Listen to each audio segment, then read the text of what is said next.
आणि बोर्ड लागतात आणि समोर तुम्हाला एक वडा लागतो, कोरडा वडा. उन्हाचा तडाखा आहे. एक वाजली आता. कंप्लीट 1 तास झाला या. ते 35% ट्रेक कंप्लीट झाला आताशी. गाडी लावली ते गाव तुपेवाडी. आपण तिथून ट्रेक स्टार्ट केलता.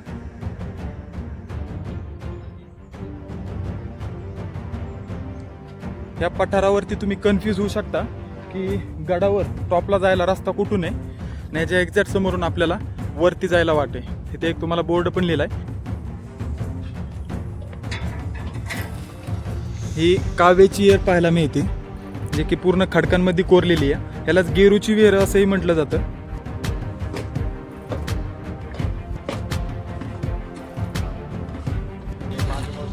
सरदार कान्होजी नाईक जेदे यांचा वाडा. आता आपण सरदार कान्होजी नाईक जेदे यांच्या वाड्यामध्ये आलोय, कारी गावात, जे की रायरेश्वरच्या पायथ्याला आपल्याला पाहायला मिळतं. आता त्यांचे वंशज नेताजी जेदे हे आपल्यासोबत आहे. तर मित्रांनो, आपल्या चॅनलला सबस्क्राईब नक्की करा. जय महाराष्ट्र पब्लिक, स्वागत आहे तुमचं माझ्या नवीन व्हिडिओमध्ये आणि मी तुमचा होस्ट पांडुरंग गवळी. मित्रांनो, आज आपण महाबळेश्वर रांगेमधील असलेला एक अपरिचित किल्ला म्हणजे किल्ले कमळगड या किल्ल्यावरती आलो या. आज सॅटर्डे या. सॅटर्डेला सध्या आज किल्ल्यावरती आम्ही दोघं सोडलं तर कोणच नाहीये. वासोळे गावापासून 1-2 किलोमीटर तुपेवाडी म्हणून गाव आहे. मॅपला तुम्हाला दाखवणार नाही शक्यतो. त्या गावात आलं ना, हे ठिकाणी एक बोर्ड लावला या, कमळगड. जरा पुसट बोर्ड आहे. इथे तुम्हाला गावामध्ये कोणाला विचारलं ना, तुम्हाला नक्की सांगतील. या इथून आपल्याला ट्रेक स्टार्ट करायचा आहे. जाईपर्यंत आपल्याला जवळजवळ 2 तास लागतील अराउंड. बघू आता, आपल्या चालण्यावर डिपेंड आहे. आणि जास्त पाऊलवाटा जास्त आहेत ना वरती, त्यामुळे चुकण्याचे चान्सेस जास्त आहे. बघू आपण वरती काय पाहायला मिळतं आणि वरती जायला किती वेळ लागतो. सातारा जिल्ह्यातील महाबळेश्वर डोंगर रांगेत असलेला कमळगड हा सुमारे 4200 फूट उंचीचा एक ऐतिहासिक गिरिदुर्ग आहे. जावळी मोहिमेपूर्वी छत्रपती शिवाजी महाराजांनी स्वराज्यात घेतलेला हा किल्ला प्रामुख्याने नजरकैदेसाठी आणि नंतर 1818 मध्ये ब्रिटिशांनी कायद्यांना फाशी देण्यासाठी वापरला होता. कोण तुम्ही सोलो येत असेल किंवा ग्रुपने येत असेल, कोणाला माहीत नसेल रस्ता, तर असे ठिकठिकाणी बोर्ड लागतात आणि समोर तुम्हाला एक वडा लागतो, कोरडा वडा. हा वडा तुम्हाला आढळला तर तुम्ही राईट डायरेक्शनने आहात असं समजा. चला आपण निघूया. बाय द वे, आपली एक ओळख करून द्यायची राहिली. आपला मित्र संकेत, तो लास्ट टाइम आपल्यासोबत तोरणा किल्ला केला होता मेटपिलारी मार्गे. त्यावेळेसचा मित्र या, तो आज माझ्यासोबत आहे. आम्ही दोघंच आलो या. आणि जास्त करून उन्हाळ्यात भरपूर लोक येत नाही, काय 2-3 जण आहे नियमात, तेच सोबत येतात. बाकी सगळे पावसाळ्यामध्ये भरपूर असतात. चला, आज काय ॲडव्हेंचर पाहायला मिळतं, किल्ल्यावर काय काय पाहायला मिळतं आणि कसा ट्रेक होतो, हा पूर्ण ब्लॉगमध्ये बघा. चला.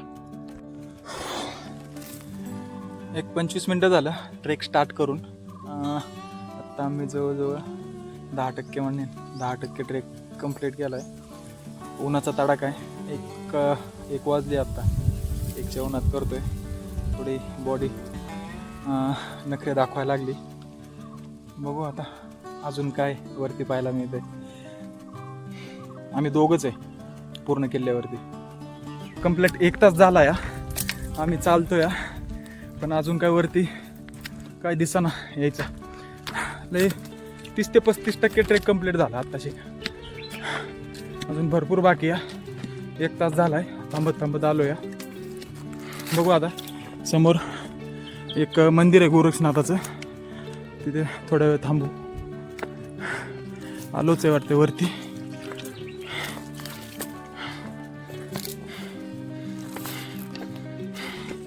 एक 40% ट्रेक कंप्लीट केला ना, आपल्याला हा फलक पाहायला मिळतो. तुम्ही हा फलक पाहू शकता.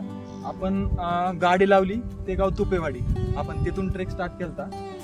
इकडे डायरेक्शन दिली, इकडे येतो माडगणी गावातून.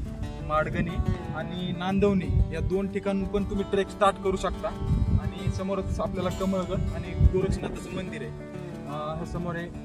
वरती एक 10 मिनिटांनी आपण तिथे जाऊ. सुमारे 1.5 तास ट्रेकिंग केल्यानंतर आपण येऊन पोचतो श्री गोरक्षनाथ मंदिराजवळ. मंदिर हे नव्याने बांधले असून आतील मूर्ती आपल्याला ही पूर्वकालीन पाहायला मिळते. 1.5 तास कडक उन्हात ट्रेक केल्यानंतर कडाक्याची भूक लागली होती. मंदिराजवळ थोडा आराम करून पोटपूजा केली आणि नंतर आम्ही पुढच्या दिशेने वाटचाल सुरुवात केली.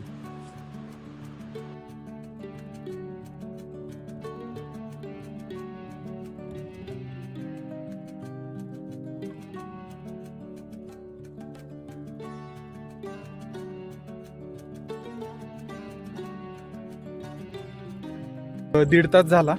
आत्ता गोरक्षनाथापाशी बसलो होतो थोडं मंदिरापाशी. जवळ थोडा आराम वगैरे केला, पाणी वगैरे पिलं, खाल्लं. आता तिथे एक धनगर वस्ती, म्हणजे एकच घर आहे धनगराचं, तिथून आपल्याला राईड घेऊन वरती जायचं आहे. एक अराऊंड अर्धा तास लागेल वरती जायला आपल्याला.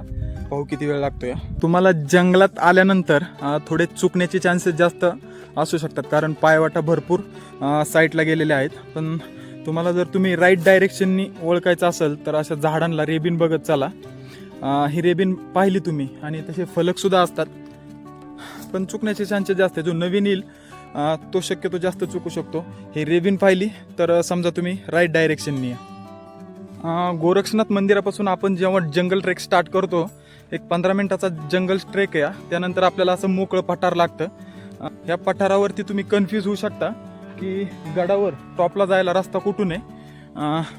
तशी घाबरण्याचे कारण नाही, कारण इथे एक घर आहे, धनगर वस्ती म्हणतात ह्याला. एकच घर आहे धनगराचं. तिथे बाबा राहतात. त्या बाबांना तुम्ही विचारू शकता वरती जायला रस्ता कुठे, आणि तुमची जेवणाची खाण्याची वगैरे सोय तिथे होते. जंगल संपल्यानंतर तिथे तुम्ही पठार लागतं. तुम्ही पुढे चालत आले, या ठिकाणी बाबाचं घर आहे. या समोरच त्यांची शेती वगैरे करतात. आणि याच्या एक्झॅक्ट समोरून आपल्याला वरती जायला वाटे. तिथे एक तुम्हाला बोर्ड पण लिहिलाय. इथून सरळ वरती जायचं. एक 10 ते 15 मिनिटाचा ट्रेक आहे. आपण डायरेक्ट टॉपला जातो. या किल्ल्याचा इतिहास म्हणजे हा किल्ला सातारा जिल्ह्यातील वाई तालुक्यात असून महाबळेश्वरच्या डोंगर भागात वसलेला आहे. या गडाच्या जवळच आपल्याला नवरा नवरीचे डोंगर पाहायला मिळतात. जावळी मोहिमेच्या आधी छत्रपती शिवाजी महाराजांनी हा गड जिंकून स्वराज्यात सामील करून घेतला. पुढे हा गड पायदळ सेनानी पिलाजी गोळे यांच्याकडे असल्याचा उल्लेख आढळतो. एप्रिल 1818 मध्ये मेजर थेचर यांच्या नेतृत्वाखाली ब्रिटिश सैन्याने कमळगडावर ताबा मिळवला. ब्रिटिश काळात या किल्ल्याचा वापर युद्ध कैद्यांना ठेवण्यासाठी आणि फाशी देण्यासाठी केला जात असे. हा किल्ला आकाराने त्रिकोणी आहे आणि यावर नैसर्गिक सुळका आहे. गडावर तटबंदी, बुरुज किंवा प्रवेशद्वार अशा पारंपरिक वास्तू फारशा आढळत नाहीत. गडावर जाण्यासाठी नांदवणे मार्गे 2.5 तास व तुपेवाडी मार्गे 1.5 तास लागतो. गडावर पिण्याच्या पाण्याची कमतरता असून गोरक्षनाथ मंदिराच्या मागे एक छोटे पाण्याचे टाके आहे.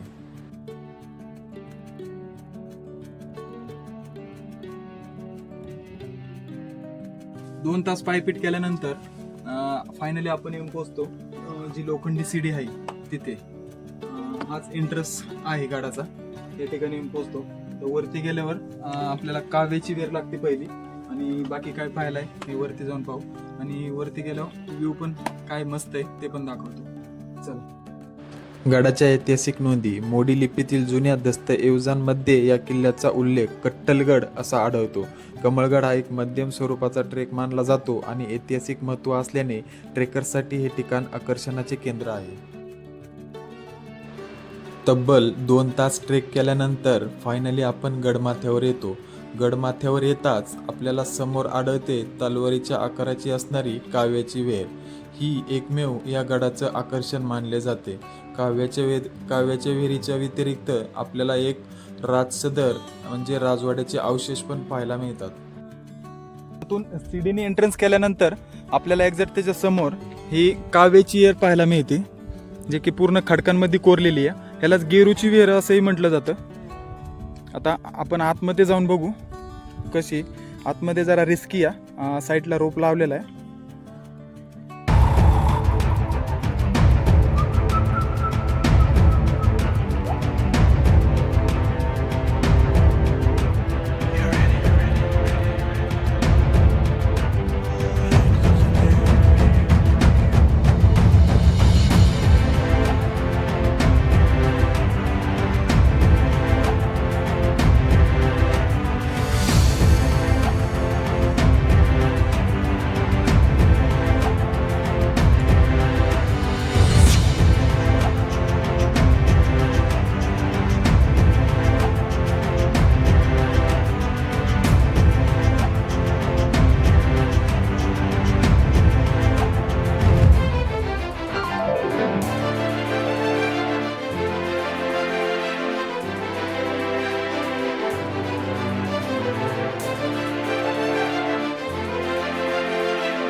कमळगडच्या पश्चिम साईडला उभा आहे मी आणि कमळगडावरून आपल्याला कोणता कोणता परिसर दिसतो तो तुम्हाला दाखवतो.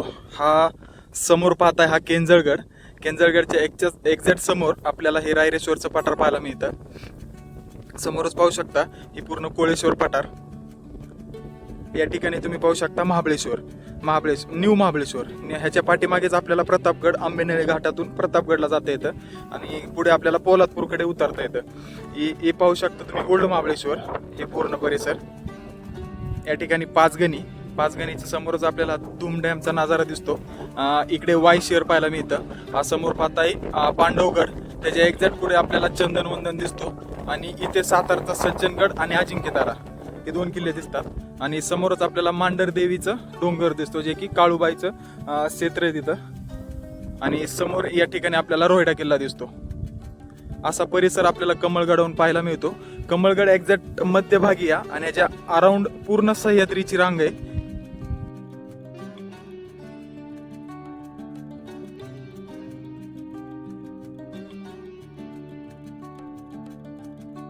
दिसतो तुम्हाला नवरा नवरीचे सुळके 2 हे पाहायला मिळतं समोर.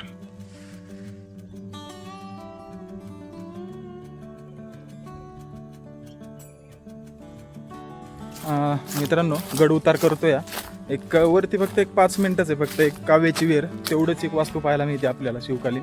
त्याच्या व्यतिरिक्त वरती गडावर पाहायला काय नाही. पण ह्या गडावरून व्ह्यू आपल्याला सह्याद्रीचा परिसर पूर्ण इतका भारी व्ह्यू दिसतो.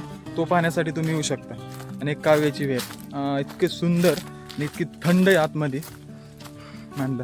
आता आम्ही डायरेक्ट खाली जातो म्हणजे इथं बाबांच्या घरी थोडा नाश्ता वगैरे करतो. तिथून डायरेक्ट पार्किंगला जाऊन मग आपल्याला पुढं कान्होजी जेदे यांची समाधी, जीवा महाले यांची समाधी आणि कान्होजी जेदे यांचा वाडा हे पाहून आपल्याला भोरमध्ये स्टेला जायचं आहे.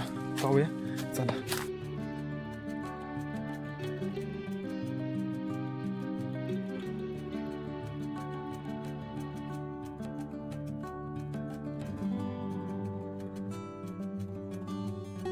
आता आम्ही आंबवडे गावात आहे आणि आंबवडे गावात आपल्याला छत्रपती शिवाजी महाराजांचे अंगरक्षक जीवा महाले आणि सरदार कान्होजी जेदे यांच्या समाधी पाहायला मिळतात आपल्याला.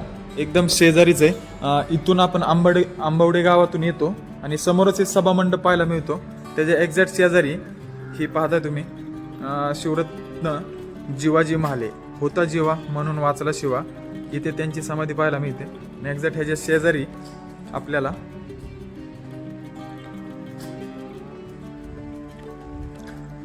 सरदार कान्होजी नाईक जेदे यांची समाधी पाहायला मिळते.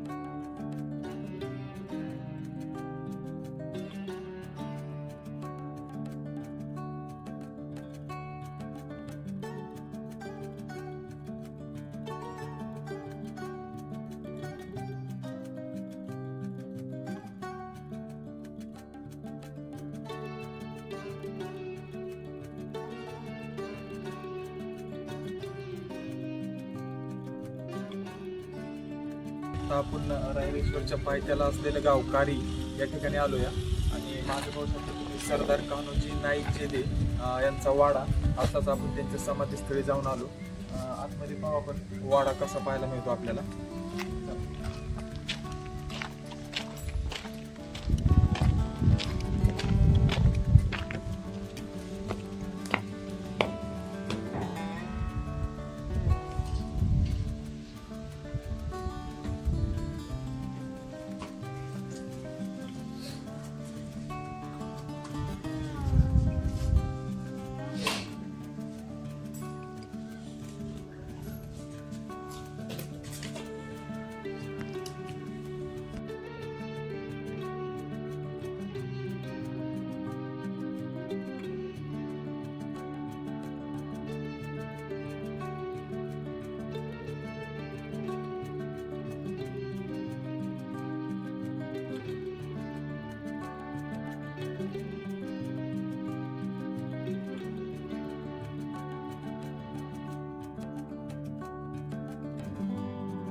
तिकडे आहे ना.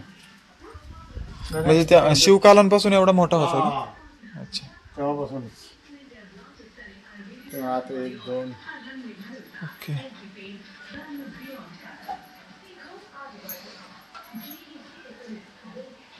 मित्रांनो, आता आपण सरदार कान्होजी नाईक जेदे यांच्या वाड्यामध्ये आलोय, कारी गावात, जे की रायरेश्वरच्या पायथ्याला आपल्याला पाहायला मिळतं. आता त्यांचे वंशज नेताजी जेदे हे आपल्या सोबत आहे. ते आपल्या सोबत म्हणजे शिवकालांमधील काही वास्तू आपल्याला इथे पाहायला मिळतात. काही बदल आपण केले होते आपण राहत असल्यामुळे. तसंच त्यांनी परत पुरातत्व विभागाने जसे बदल आपण केले तसंच पुन्हा नवीन हे करून त्याचं एस्टिमेट करून किंवा आर्किटेक्ट करून पूर्ण स्ट्रक्चरचं डिझाईन करून पुन्हा परत आहे तसंच केलं. ओके. आता हे पूर्वीच सगळे सागाची लाकडे ना? साग आहे. पूर्वीच हा जो भिंत आहे ही भिंत पूर्वी नव्हती. ओके, हा बरोबर. हे ओपन होतं. पुढची जी भिंत आहे ती नव्हती, म्हणजे त्यांचं बसण्याचं ठिकाण पुढं होतं. बरोबर. आणि असा अजून एक चौक होता पाठीमागे. अच्छा. हा. डबल चौक होता, उंच हे होतं, माडी होती. हे पूर्वीच हे आहे वाड्याचं. पुरीचं स्ट्रक्चर म्हणू शकतो आपण तसं त्यांचं. जास्त करून म्हणजे सरदार इथं राहिलेच नसतील. हा, ते मोहिमेवर वगैरे सगळे वगैरे. कंटिन्यू. त्यांचं एक आपले जन्मभूमी राहण्याचं ठिकाण जन्म असं म्हणून हे ठिकाण होतं. आणि मला हे म्हणायचं सर, आता हे कारेगाव त्यांचा जन्म इथं झाला, मग आपली समाधी स्थळ तिथं का पाहायला मिळतं? तिथं समाधी स्थळ असं की त्यांच्याकडे जे वतनाचा कारभार होता, वतन जे होतं त्यांच्याकडे, त्याचा कारभारचं ठिकाण तिथं होतं. आंबोडे गाव पण त्यांच्याकडे होतं ना. आणि आंबोडे गावात नागेश्वरचं मंदिर आहे. ते कुलदैवत आहे. ते पुरातन मंदिर आहे आपलं नागेश्वराचं.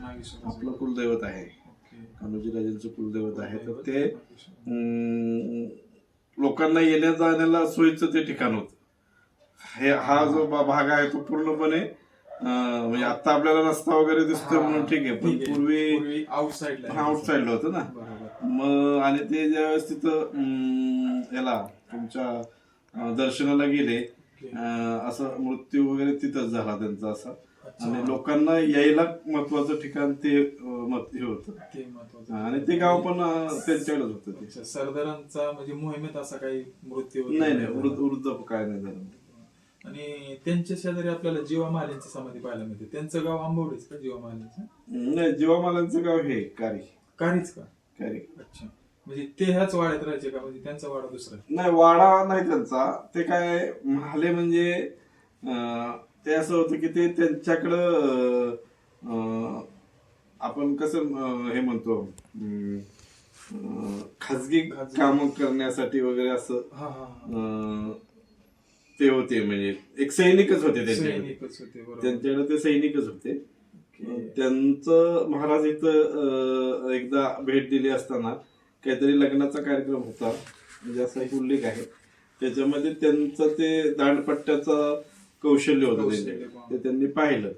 मग अफजल खानाच्या वेळेस जे त्यांनी प्लॅनिंग केलं, त्या प्लॅनिंग मध्ये त्यांचा समावेश त्यांच्या अंगरक्षक म्हणून छत्रपती शिवाजी अंगरक्षक म्हणून महाराजांचे अंगरक्षक म्हणून होता जीवा म्हणून असं ते ह्यांच्याकडे होते. म्हणजे महाले म्हणजे असा विषय, महाल म्हणजे त्यांचं जे खाजगी काम करायचे आहेत. ओके.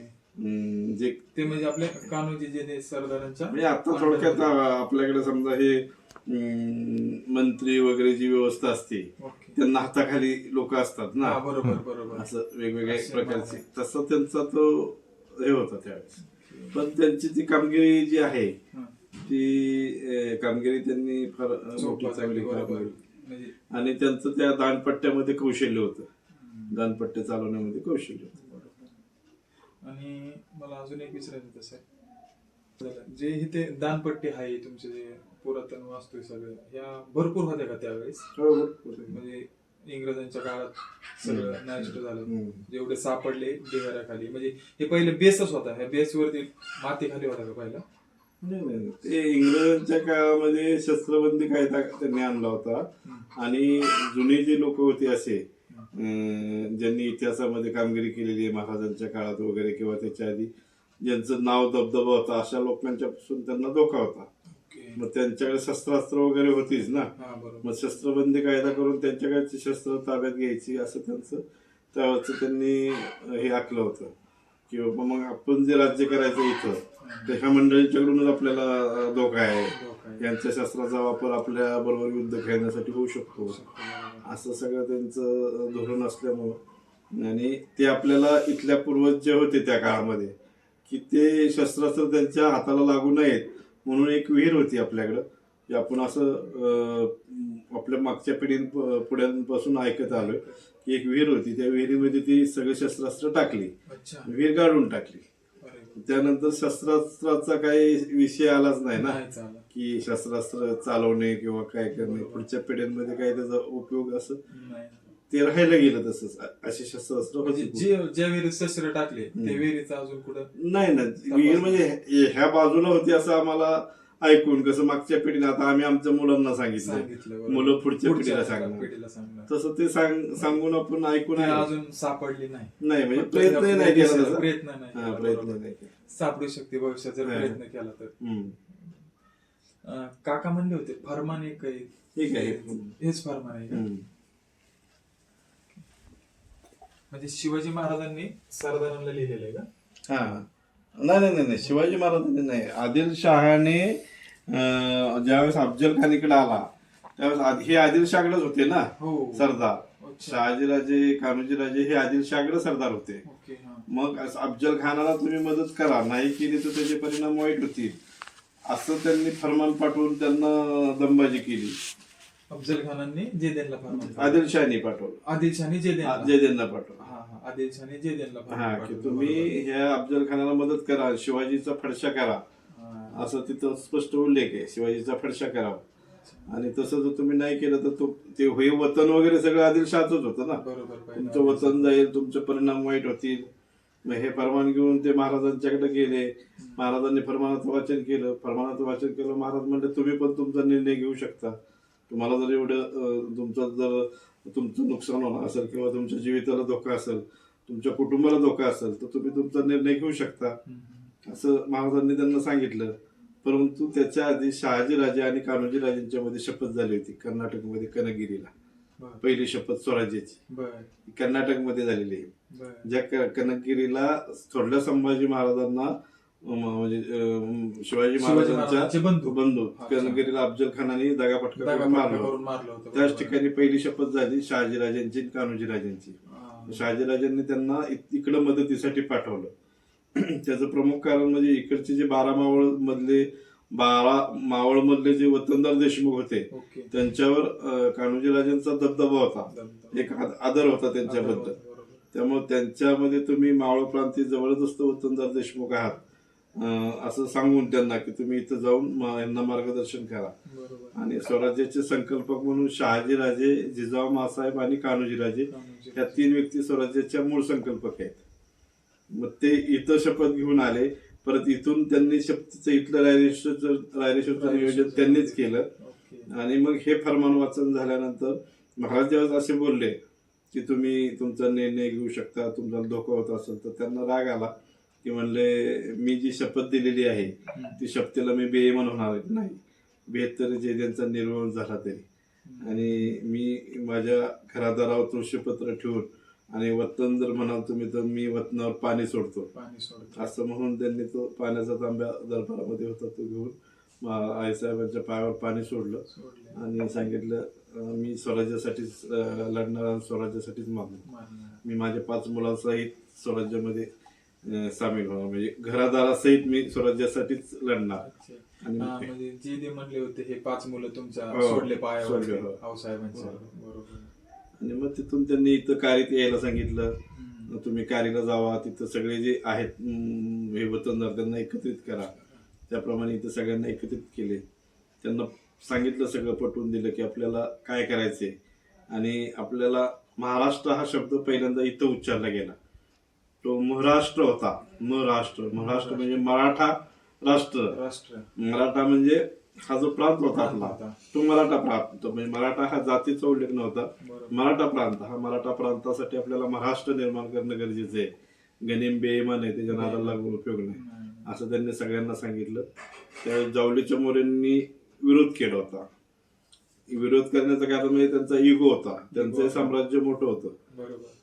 महाराज ज्युनियर होते, हे सगळे सिनियर मंडळी होते. आपण ह्यांचं ऐकण्याचं काही कारण नाही, आपण राजा आहोत असं त्यांचं म्हणणं होतं. या सगळ्या मंडळींनी मिळून महाराजांच्या मार्गदर्शनाखाली जावलीच्या मोऱ्यांच्याबरोबर युद्ध केलं. जावली ताब्यात घेतली. जावली ताब्यात घेऊन मग प्रतापगडला अफजल खानाला तिथं फाडला. म्हणून तुमचं आडनाव नाव काय? पांडुरंग गवळी. हे नाव जे शाबूत आहे ते त्या इतिहासामुळे. नाहीतर नाव, आडनाव, आपला धर्म हे सगळंच.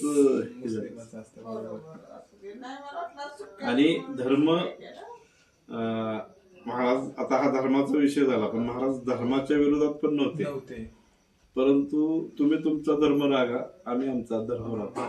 पण ते आपल्या धर्मावर आक्रमण करत होते आणि किंवा त्यांची प्रवृत्ती तशा पद्धतीची, त्यांची नियत आपण म्हणू शकतो. त्यामुळे ते सगळ्या गोष्टी घडल्या. बरोबर.